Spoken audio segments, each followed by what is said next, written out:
You tuned in, South Arkansas Trill Talk, part 128. Chillin' with my nigga Darren Johnson, aka Third Degree out there. Salute everybody, man. We got a big week and shit going, man. We got some everybody coming, man. Shit, like I say, man, we got my nigga Third Degree coming up. Shit, we got my homie, you know what I'm saying, Rod Bays coming out, you know what I'm saying. Shit, next we got, shit, Dolomite coming tomorrow. Shit, Friday, we got my nigga K Wells coming and shit, man. We gonna have some more surprise guests out there, man. And I salute everybody that tuned in. Much love out there, man. I'm gonna bring Third Degree on in a minute, man. Darren Johnson, aka from Newport out there. Been doing this thing out there, man. I salute everybody. You know what I'm saying? Getting organized right quick. You know what I'm saying? I'm going to bring them up, man. I'm going to invite them up and shit. You say on the clock out there, I'm going to get them in here. But yeah, man, it's all the same, man. Much love to it. You know what I'm saying? The whole pound out there, man. I'm going to go around everybody tonight, you know what I'm saying? I salute everybody, man. You know what I'm saying? Like I say, man, you got to keep going. No matter what, get hard, get rough for you, just keep going. You know what I'm saying? That's what I'll come back around to, man. But like I say, man, young versus the old, man. Make sure y'all keep yourself together out there. You know what I'm saying? That's what it really comes down to. I'm going to see where everybody is in here. Get some more people in here.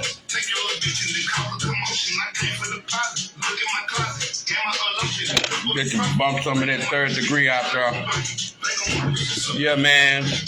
South Arkansas Trill Talk 128 out there. Shit, man, I'm running, man. Got my nigga Third Degree coming up out there, man. Salute everybody that tuned in, man.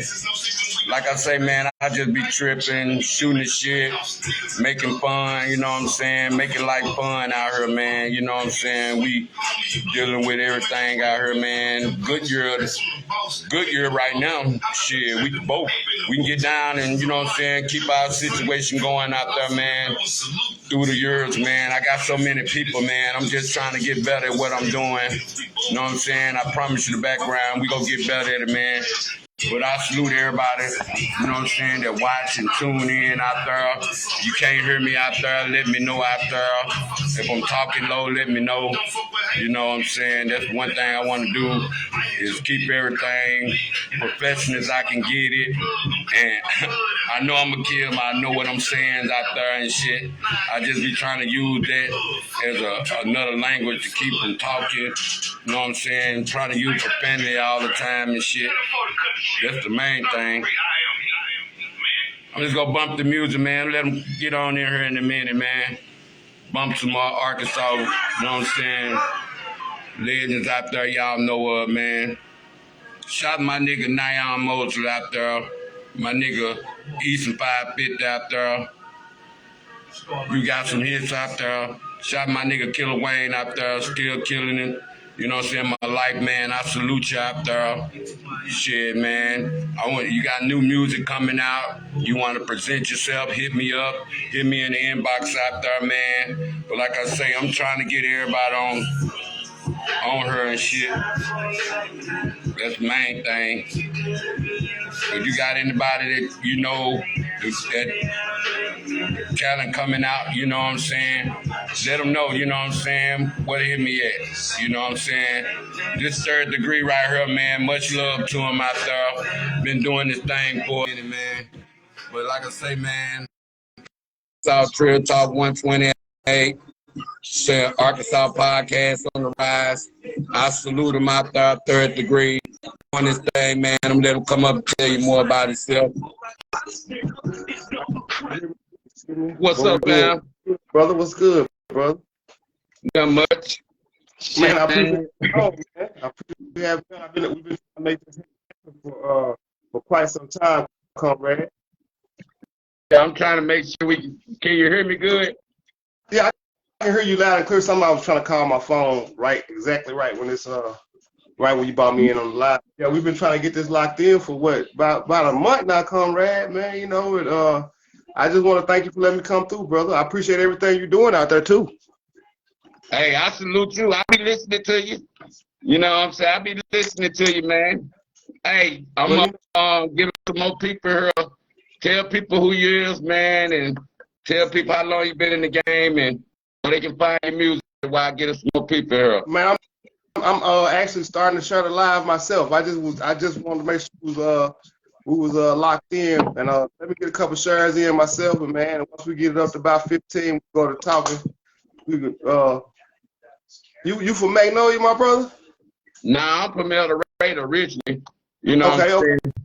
Yeah, I moved to Little Rock about a decade and a half ago. I've been up here just maintaining and stuff, you know what I'm saying, doing my thing and staying low basically because, you know, I changed my life around a lot, you know what I'm saying, and left my old ways alone out there. That's the main thing. I got a little bit of that about us, man. It's about redemption, though, you know, like when you done thought like a boy, you get to be a man, you start thinking like a man. So everybody got a little, you know what I'm saying? I was telling Dirt a couple weeks ago, all kind of skeletons in the closet, but that ain't what you should be trying to lean on. You need to be trying to, you know what I'm saying, go forward with something better, especially when you're in a teacher capacity. And that make you better when you know you done been down some roads that most people scared to go down. I can reflect and relate and get a youth something more than just hot air, because I done actually been to the feds. I done actually been, you know what I'm saying, took some L's. I done actually lost some partners. I done had the sack, you know what I'm saying? So I ain't just coming from no place, he's just talking, or he just trying to tell us something, or nah, it ain't that, bro. I've been where you been at and plus some, you know. What you think about the new breed out here with their music now and what they do to themselves out here? What can you say about this new breed? Because I know y'all tackle that a lot on this new breed, this new generation of music out here. What can you say about that? Well, I think it's all entertainment, and we hold ourselves to a standard where the entertainment and the real life blur, and that's to me that's a problem. I don't think that you should get on stage and rap something and then go out here and try to live it. And I don't think you should be rapping something that's gonna cause somebody else to want to go out here and crash out, or you know what I'm saying. So I think we have to control the dial and change the narrative. But at the end of the day, it's entertainment. We do have some good artists, you know what I'm saying, some females, males that's putting out some dope product, man. You know what I'm saying? They just had the Grammy Awards, yesterday, day before yesterday. I just see a lot of copycat, you know what I'm saying? A lot of redundant drill, stick, Draco, Molly, Perk.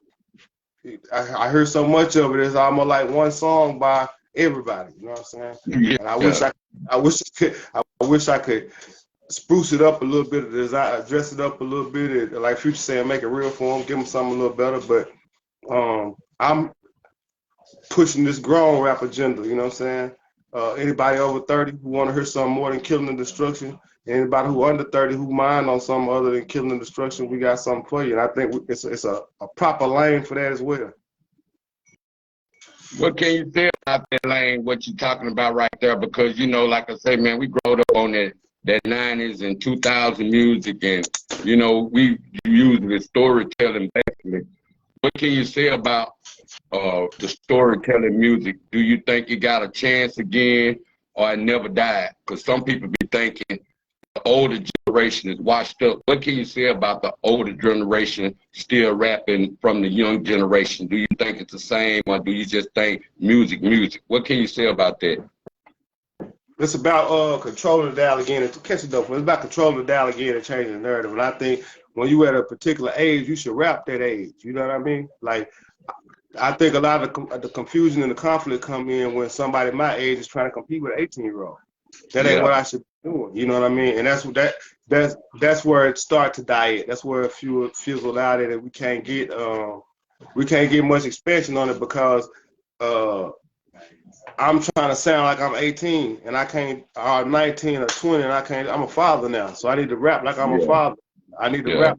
I got a burial plan. I need to rap like I got insurance. You know what I'm saying? Somebody need to hear that. It's a lane for that, and you still can be cool. You still can be fly. You still can swag and pop your shit in that lane. But when you're trying to compete with the 18 to the 25-year-old, then it's gonna cause them to be booing you and people your age to be saying, "Hey man, what you sagging for? What you trying to put tattoos on your face for? What you know what I'm saying? You should be trying. You know what I'm saying? Definitely, I got a call. You should definitely be trying to show these youngsters something. You know what I mean? Even though me and you, like I said, we grew up on the 90s rap generation, we still had some 70s singers around that when mama and them played them, we still listened, we still grew, we might even dance, you know what I'm saying?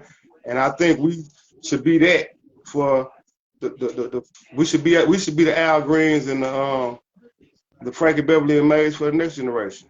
If I can give an analogy in that light. That's what's up. What can you say about growing up out the 90s and the part in the 90s into 2000 up? Like Good and Mob, you say they don't dance no more. I say they don't dance no more. They play on their phone too much. What can you say about that phone in the club and dance these days and having fun in the club? Do you think the phone must do a lot of fun about the club? What can you say about that? Man, the phone rule the world, big dog. The phone, you know, I can't. The phone got me and you locked in right now. Yeah. You know what I mean? The phone is it's a gift and a curse. You know, it can be detrimental, and it also, shit, we can build a house if we go to the right Google site. You know what I'm saying? And it's all about accountability at the end of the day, maturity and accountability. So if you're using it for the right purposes, then you may capture the perfect moment. But if you're on the wrong shit, you may be the one laid out while everybody got their phone turned with you on the ground leaking or something. I mean, it's to the point where now everybody got an opportunity to be their own commentary. You know, everybody got an opportunity to carve out their own niche and narrative. And so that phone come out, shit, you know,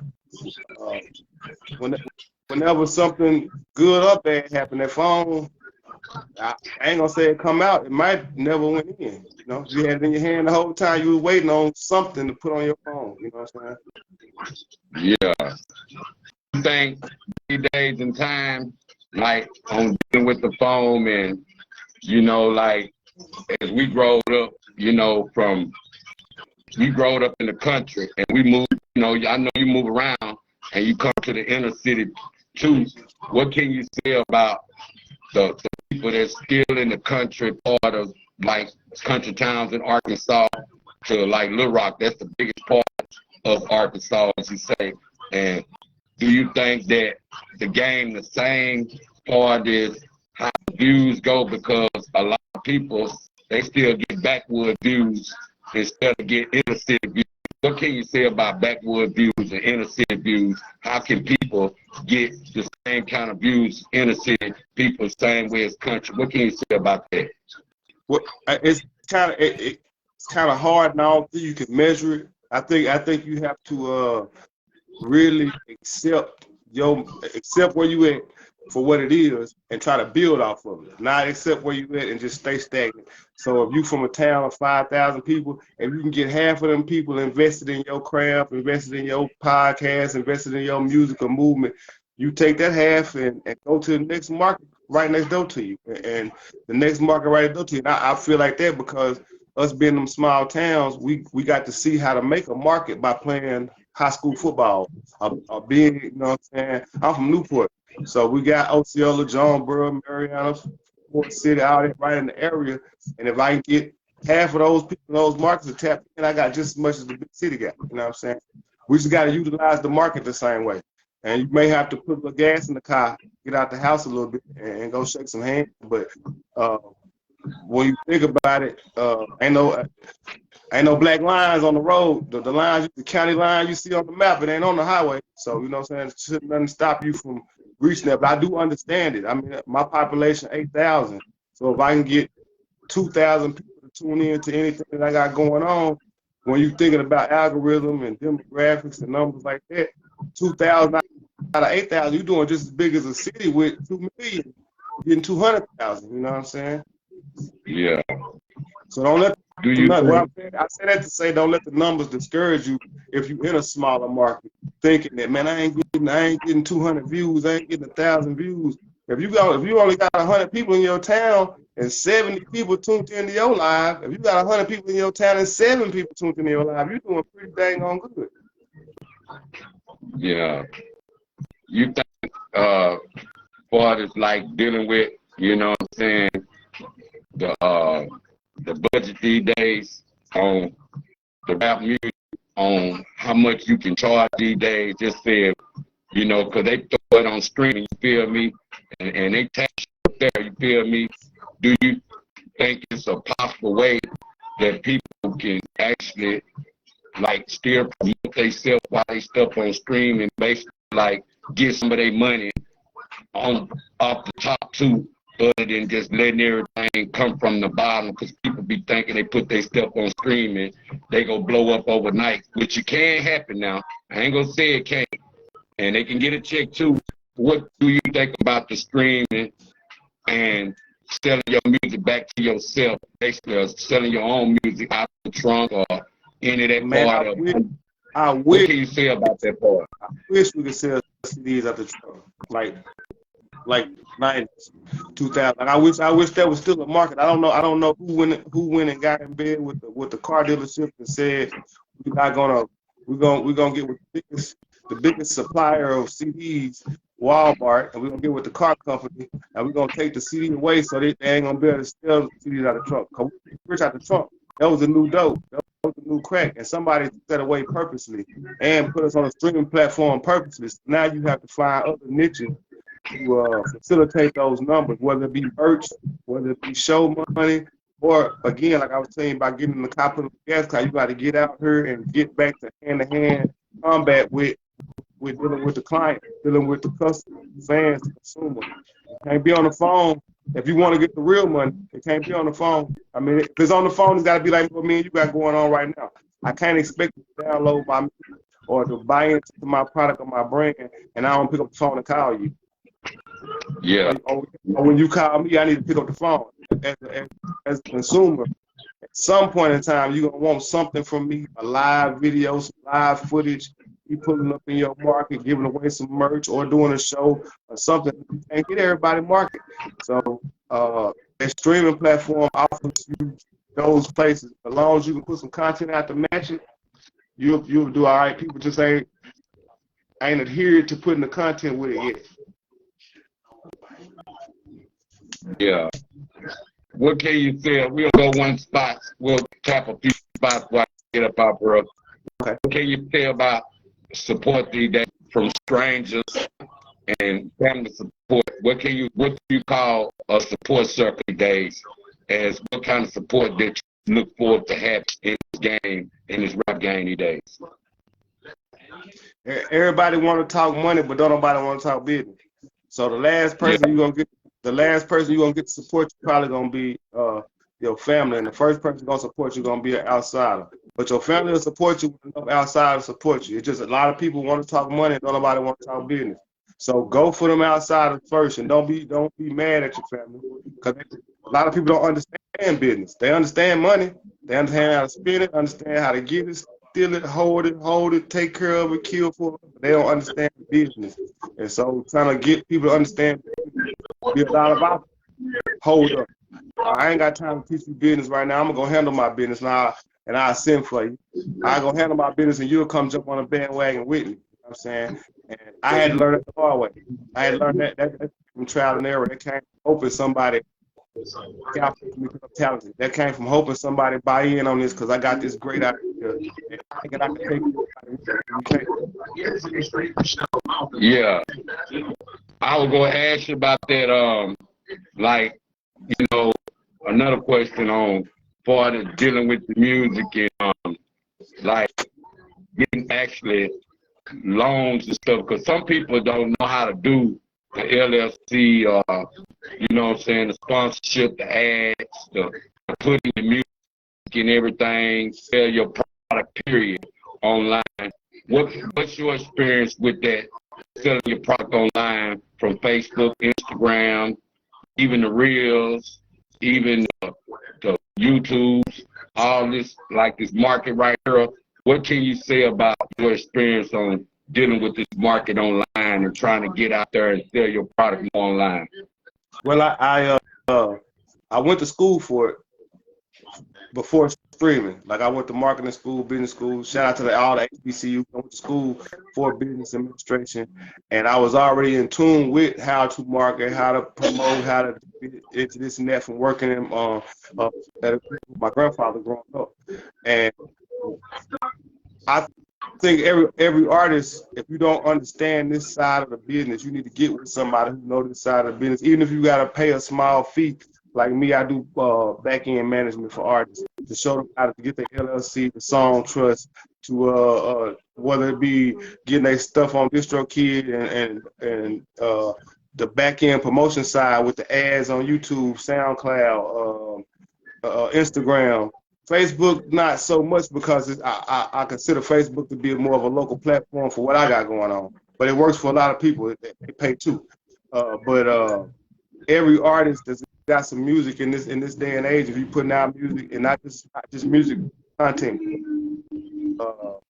podcast. If you need to get your stuff LLC, if you need to get registered, trademark, copyright, anything like that, all you gotta do is DM me and we'll go from there.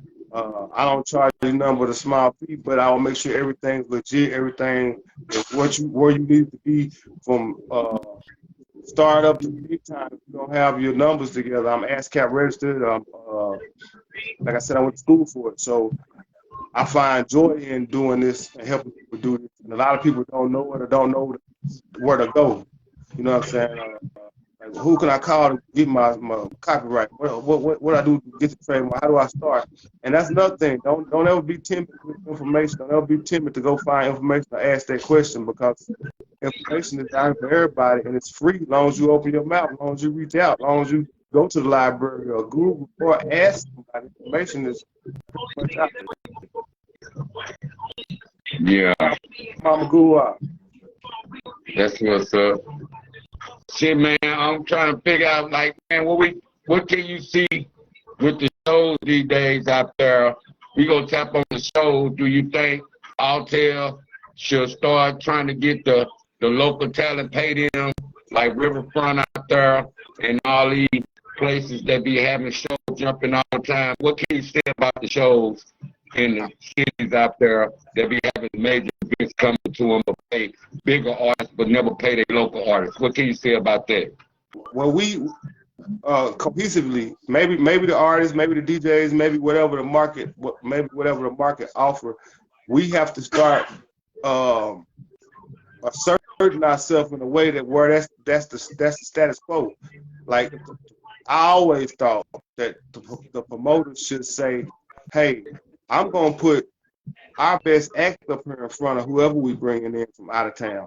I was just on the phone with a fellow artist of mine, and we were speaking on, in the last 2 or 3 weeks, Slim Thug, Webby, and Devin, the dude, came to Arkansas in the last 3 weeks. But I can't name 3 Arkansas artists that can go to Texas and get the same kind of, you know what I'm saying? And either they've been raping us for 50 years of hip hop, or we ain't got no talent. And I know we got talent. So what's the other side? They've been raping us. Ain't no in between. And we can't get a world Maya Angelou, Al Green, Scottie Pippen, Joe Johnson. We can't give them no rappers. So you've been raping me. Y'all been coming through here stealing our style, stealing our lingo, stealing our whatever we got, and taking it to your city and making a hit off of it, which we can't go for that no more if we don't have Altel book, our Simmons Arena book, these places. We have to, we ain't got no union, of course, but we need unity as far as if somebody put a hot record in the pool of the Arkansas market, and we don't need to be saying he ain't from here though. We don't need to be saying he bumping, but that ain't my homeboy. He bumping, but he ain't from Little Rock. No, he bumping. That's what we need. And we need to be pushing that when Future and them come through here, or when 2 Chainz come through here, or when the big artist, when NBA Young, we need to put our best artists up there, regardless of where you're from. And we don't need to have well, he ain't from, he ain't my home, but he ain't part of this crew attitude. We need to cut that shit out because we ain't had nobody make it yet. And Yeah. that's been a lot of our holdup. And until we can get that kind of cohesiveness within the artist community, then we ain't gonna have no record that bubble out of the community. Because every time somebody from El Dorado come with a hot record, because he ain't Blue Rock, we ain't gonna listen. Every time somebody from Northwest Arkansas come with a good record, because he ain't part of so and so crew, we ain't gonna listen. Every time somebody from Northwest Arkansas come with a good record, we ain't fucking with that because he ain't from down here and he ain't part of this. That's been our holdup. Yeah. And that I understand. But that be the hold up everywhere we go. From people be just legalize one music and thinking because they the hottest in their city, they the hottest in Arkansas, but don't realize it's a whole about 10,000 plus MCs in Arkansas alone. You know what I'm saying? Probably ain't never met each other, probably never heard each other's music out there or nothing. You know what I mean? But that be our problem though with that. We go tap in the game of 3 places right there. What can you say about Gangsta Boo right? Oh man, I hate what happened against the Boo. I got me and her share some mutual friends. Shout out to my dog Surdy Mac, little chat brother. That's my guy. And mutual friends. I just happened to be getting on social media before the whole world even knew it. He put up something, and I was like, man, what Surdy talking about? It was some crying tears or something or whatever. I got to tapping in with him, and he told me about the situation. I just thought it was, man, I think she was iconic for the market. I met her in '96 at a firecracker stand. You know what I'm saying? That's how far back, because I'm from this Northeast Arkansas. They used to come over and do shows all the time. So just to hear she passed away from the incident, like, whoa, I didn't even. But you know, my prayers and condolences to her family on the situation. I just hate it had to happen to her or anybody. That's another thing, man. This fentanyl thing, that shit real, man. That shit, Yeah. man. That shit real. I don't know if it's affecting other places like it's affecting where I stay. Man, that's the fentanyl shit real, man. Yeah. I was gonna ask you about that because you know you growed up in the '90s with academic the crack academic level, and you know y'all probably seen the drug change over times on what done got bad and what done corrupted people out there. But growing up around the crack era, and a lot of people that became self-conscious behind it, you feel me? Parents probably on drugs or their household taking the downfall or whatever. What can you say about the self-conscious of living these days for people that was like probably embarrassed or overcame their mother or daddy situation or any situation or what they have been through, whether they have been to jail or any of that, dealing with this crack academic to the drugs now. What can you say about that part of self-conscious and coming out of self-conscious? Well, I'm pushing an agenda because I mentor some young men and we got together on this. And part of the agenda is called Black Before Crack. Like I remember how life was before crack came. And I remember how TV and rappers and gangs and everything pushed crack to the point of where it ended up in small town, country, Hick, Arkansas. Like all the way from California to little bit, and it tore up homes. And I remember factories full of jobs. And a year later, the factory shut down. And everybody at the factory smoked dope and was working on cars. And we doing the junkie bad, man, taking their cars, making them drink 40 ounces of piss and shit. Like really. I watched the epidemic get put on people. Like, and I remember almost like the day before crack came. Like, I remember my auntie didn't used to. I remember when my grandma wasn't locking up all her stuff in the trunk of the car, and I remember my daddy wasn't. I didn't see him walking the street at 3 a.m. in some old clothes and shit. Like, what? Who did this to my people and why? Who did this to us? And I still have yet to see a nigga make $1 million selling it. I don't. In his story told by somebody else. They acted it out on TV like let's see if the drugs that we gave them actually work. Let's see if these niggas are buck. Let's see what they'll do if we put it back in their face or whatever. You know what I mean? It's like crack destroyed us, man. Crack almost annihilated us. Crack and AIDS together almost took us off the map. Yeah. Yeah. Crack A's and gangs, in prison, almost like somebody playing the game with us. Like they just add shit to the plate to see how far we'll go to. Cause like I said, I ain't seen nobody make $1 million, and I ain't seen no crack dealer turn out those. He ain't built no school. He ain't built. Yeah. He ain't built no college. He ain't. It'll be, like I say, we gave Nino a pass because he gave away turkeys on Thanksgiving. We should have beat Nino motherfucking ass. We should have drug him in the motherfucking truck and beat his ass. We gave him a pass. We gave out turkeys, and he had a couple niggas with him with some guns. We all got guns. We should have shot him too. But we gave him a pass. I ended up trying to emulate him. I ended up thinking Nino was cool. Yeah. I ended up thinking he was the guy, man. But I was raised by the man who shot Nino. Yeah.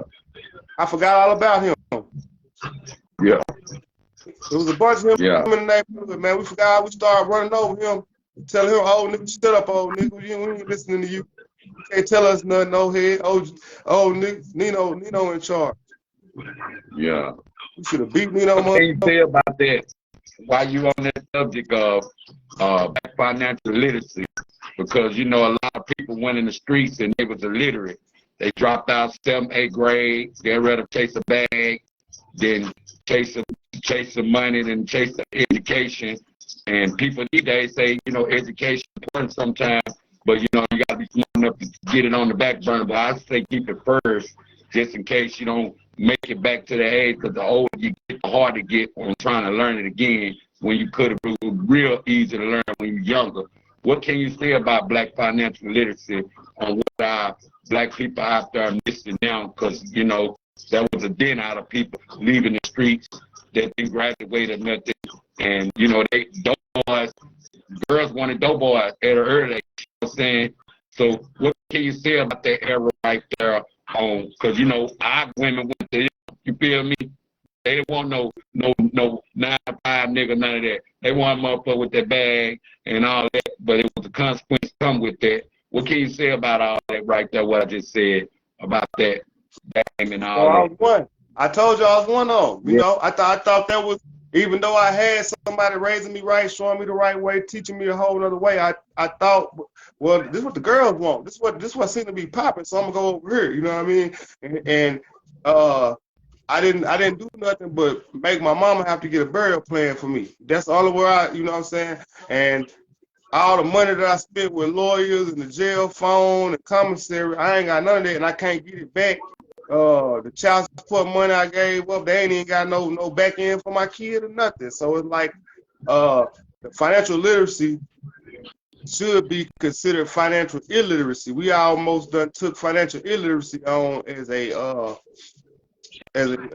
bargaining chip. We don't have no financial literacy, and I think we need to start a conditioning of that, whether it's in the house or whether it's somebody just, especially for black people. I guess because we don't own nothing, my brother. We don't really own nothing like as a whole. We don't got no. I just said this on our podcast. We don't have a NASA. We don't got no GMC.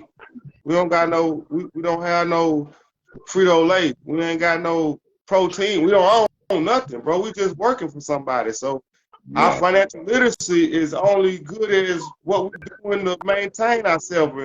And going to work for somebody else, as far as you know, your mind always gonna be set on fixing their problems to get a check. Yeah. It's gonna never be a solution for you to get you in a position to get a check or put your face on the check. That's why some other nationality even own the little small mom and pop stores in our neighborhood. Yeah. Because financial illiteracy. Our grandmama and them, even without book sense, our grandma and them had financial literacy. We got financial illiteracy. Yeah. One more with your grandma. What can you say about this last one? I'm gonna ask you, like the way we come up out here and you know this new age out here on like dealing with burial insurance and like you were saying, do you think rappers should come with a burial insurance these days based upon you deal for that? And then, you know, like what's the benefits these days of being a rapper that you say on like the dope game, get in, get out, or get rich, leave it alone. You know, don't go don't get a necklace before you get a house. You feel me? If James Brown came out with "Say It Loud, I'm Black and I'm Proud" right now, that nigga wouldn't sell a motherfucking record. Yeah. The narrative is, my brother, we got little boys rapping about shit. We ain't got no army. What y'all rapping like that for? Y'all ain't got no army. Y'all ain't tough. Y'all ain't hard. Y'all ain't seen shit. Y'all ain't talking about shit. You can't tell me you been through nothing. You can't tell me, oh, gee, it's like this. I know some slaves that walked off the slave ship and walked back in the water. I know a black man who made it to the Senate 5 years after slavery, so he had to been faking them folks half of the time of his life that he could really read and do some other shit, because 5 years after slavery, he was a senator. So if we ain't went through nothing that hard, then nigga ain't talking about shit. It's a woman who sat on the bus, I think her name Rosa Parks, sat on the bus and said, I ain't going nowhere, take me to jail. Nigga ain't went through nothing like that, then you ain't talking about shit. You just rapping on a beat and you couldn't figure nothing, you couldn't think of no other narrative than what the man who cut the check for wanted you to rap about. Kill, kill, destroy, destroy. But if he gave you that same beat and said, go make me a song about building, you wouldn't rap about building for that $1 million? You wouldn't rap about coming up on something with that $1 million? Yeah, you would. You just ain't been taught that. Somebody taught you to go destroy yourself and kill yourself and fuck over yourself. You don't even know why. So when you say the narrative, when I say this, the narrative need to be changed, bro. That's all. Because James Brown got a song called "Say It Loud, I'm Black and I'm Proud." Marvin Gaye got a song called "Mother, Mother," that far too many of you crying, they went platinum. So Nick can go platinum singing some other shit. We just been brainwashed into believing I got to rap about killing and destroying, and I know for a fact we don't got no army. So what the hell, who we killing? Destroying. Yeah. We don't got no army, and I'm rapping about killing and destroying. Who am I talking about? I'm talking about other black folks. I need my ass whooped. I need some straightening. Somebody need to come in the studio and slap shit out of me. Take the mic and say, little boy, cut that shit out. Take that monkey shit off. You embarrassing us. But don't nobody want to say that, and don't nobody want to hear that. But that's really what it is. What do you think, while we on this subject right there, and it's going to be it, the police brutality from our own color these days, based upon, you know, this been going on all colors. I ain't going to say our color. I say Hispanics. I say Asian, I say whites, and you know they media so much and have us up out here, especially media, making it look bad.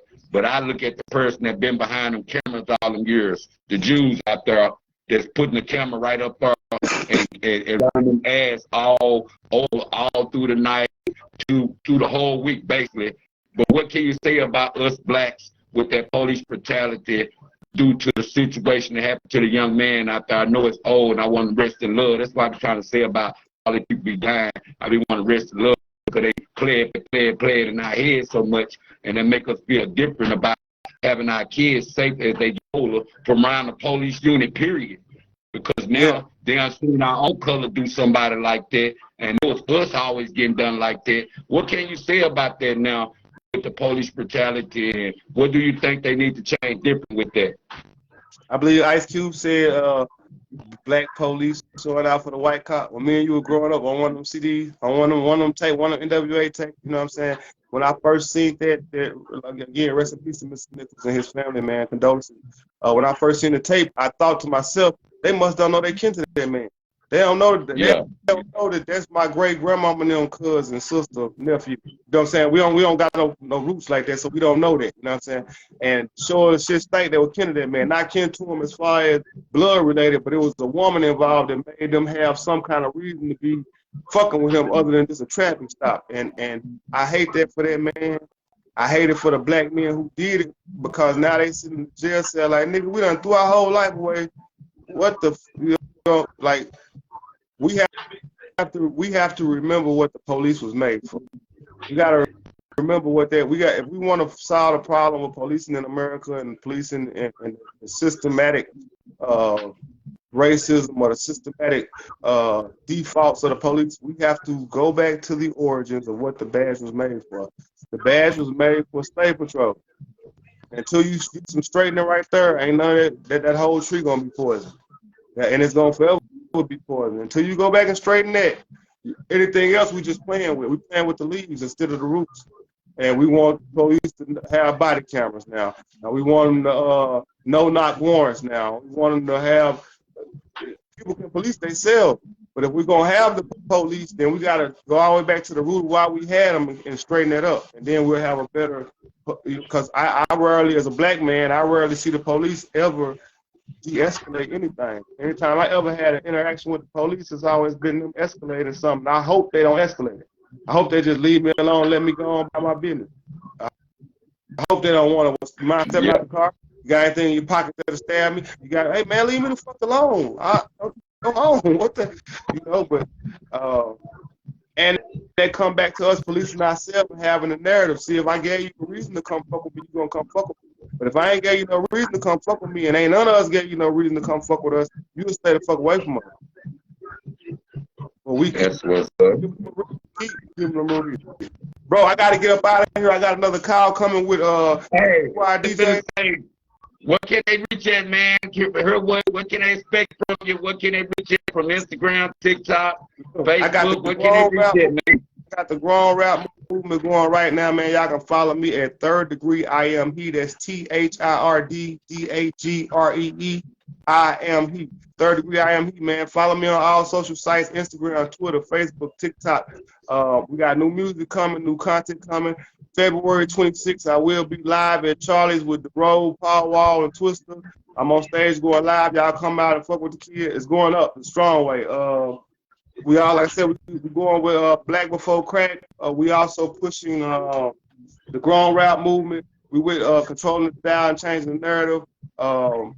South by Southwest, March 16th, March 17th with the X-Squad DJs. I'll be out there. A couple other events. Just tap in with me on my page. And comrade, I love what you're doing, man. Salute you. Anytime you need me on something, tap in with me, bro. I got you, man. Much love, man. Anytime, man, new music, I want to see something new, man. I'm finna go start listening to you a lot. I got you now. I got the site. But, man, I appreciate South Arkansas Trill Talk 128. Tuned in with my nigga Derek Johnson. You know what I'm saying, man? Check him out there, Third Degree, man. Boss out there all over, man. Community, everything, man. Much love out there. Take care, my nigga. Much love. Yes. One. Yeah.